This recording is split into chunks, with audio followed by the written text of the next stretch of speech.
እውነትም እጅን በአፍ የሚያስጭን ተአምር በጣም ይገርማል።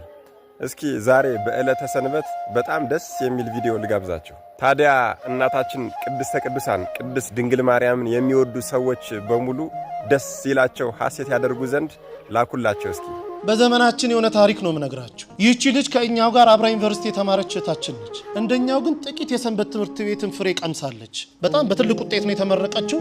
ስራ እንደምታገኝ እርግጠኛ ስለነበረች እናት አባቷን ከገጠር ይዛ መጣች። እዚህ እነሱን ጥዬ መምጣት አልችልም፣ አዲስ አበባ እኖራለሁ ብላ ከገጠር ይዛ መጣለች። ስራ ቢፈለግ የለም። 1 ዓመት ከ8 ወር ስራ ሲፈለግ አላገኘችም። ኋላ እፈልግሃለሁ ብላን እኔና አንድ ጓደኛዬ ስናወራ እንግዲህ 1 ዓመት ከ8 ወር ገመናዬን ደብቄ እናት አባቴን በቀንም 1 ቀን እየመገብኩ አኑሬያለሁ። የቤት ኪራይ መከራ ነው፣ ብዙ ነገር ጭንቅ ነው። እባካችሁ ጥቂት ገንዘብ አበድሩኝና ወደ አረብ ሀገር ተሰደዳለሁ አለች። ታይ ብንላት እምቢ አለች። ጥቂት ገንዘብ አዋጣንላት። ለሽልማት የተሰጣትን የአንገት ሐብል የእጇን ሁሉ ሸጣ ጉዞ ወደ አረብ ሀገር ትሄዳለች። 3 ወር እንኳን መስራት አልቻለችም። እግሮቿ ማበጥ ጀመሩ። ማበጥ ሲባል ዝም ብሎ ማበጥ አይደለም። በኢሞ ፎቶ ልካ ስናየው አንድ እግሯ በራሱ 3 ሰው ያነሳው መምጠቱ። ሆስፒታል ስትመላለስ ቆይታለች። ዶክተሩ የመጨረሻ ያለውን ሪዛልት ሲሰጥ ሰውነትሽን ካንሰር የሚባል በሽታ ተቆጣጥሮታል አለ። ከቻልሽ የእኛን እስልምና ተቀበይሽ አዳያዥ ከኛ ጋር፣ ካልሆነ ግን ወደ ሀገርሽ ሂጂ።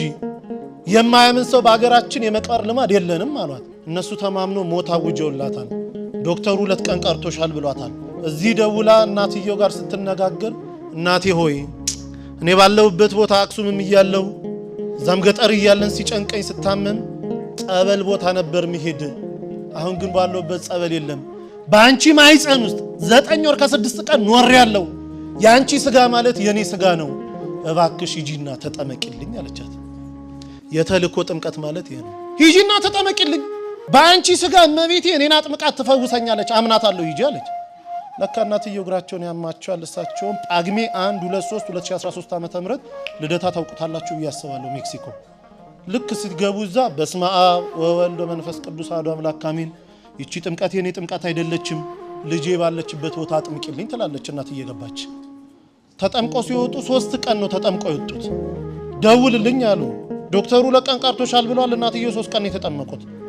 ሲደወል ልጅቷ ዝልፍልፍ ብላ ወድቃ ሆስፒታል ወስዷታል። ሆስፒታል ገና ስትገባ ራሷ ነው የምትነግረን፣ ሰውነቴ ላይ የነበረ ያ ክብደት የሚመሰል አላንቀሳቀስ ያለኝ ነገር ሁሉ ውድቅ ብሎልኝ አዲስ የ18 ዓመት ህፃን ልጅ መስዬ ሆስፒታል በር ቆምኩኝ አለች። ይሄ ከአእምሮ በላይ ነው። ዶክተሩ እንዴት ሆንሽ ይላታል። አላውቅም ትሏለች። አንቺም ካላውቅሽ እኔ ምን አውቃለሁ ይላታል ዶክተሩ። እርሱን የሚመረምር ዶክተር ፈቃድ ሞልቶ ወጥቶ ነበረ። ከሄደበት ቦታ የ6 ሰዓት መንገድ ነርቶ ተመልሶ ሕክምና ገባ። ልጅቷን አምጡ ይላል። ይሄው እኔ ነኝ ትላለች። እባክሽ አትቀልጂብኝ፣ ልሰራ ነው ያለሁት።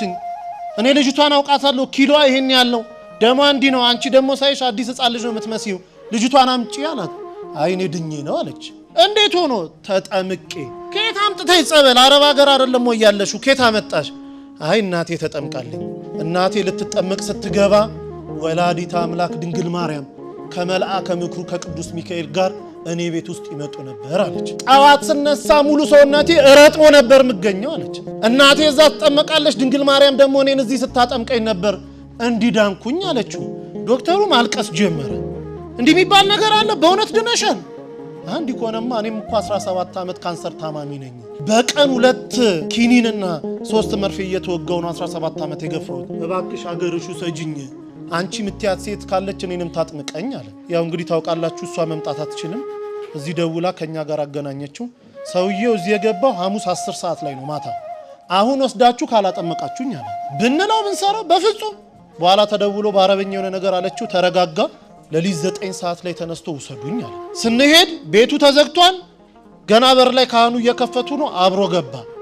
ንባባቱን ደሞ ዕጣኑን አንድ ላይ ተደርጎ ውስጥ ከሰማ በኋላ መጀመሪያ ተጠማቂ ሆኖ ገባ። እንደገባ መጮን የጀመረው ሲወጣ ሆስፒታል ውሰዱኝ አለ።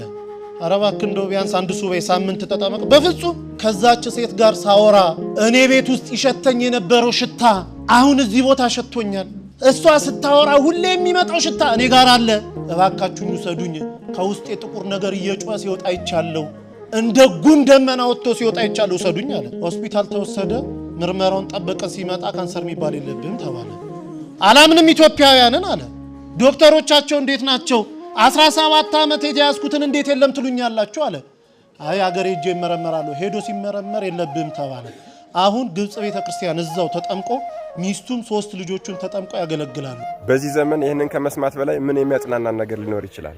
ለእምታውቋቸው የሰንበት ተማሪዎችና ለእናታችን ለቅድስተ ቅዱሳን ለቅድስት ድንግል ማርያም ወዳጆች በሙሉ እስኪ ሸር አድርጉላቸው።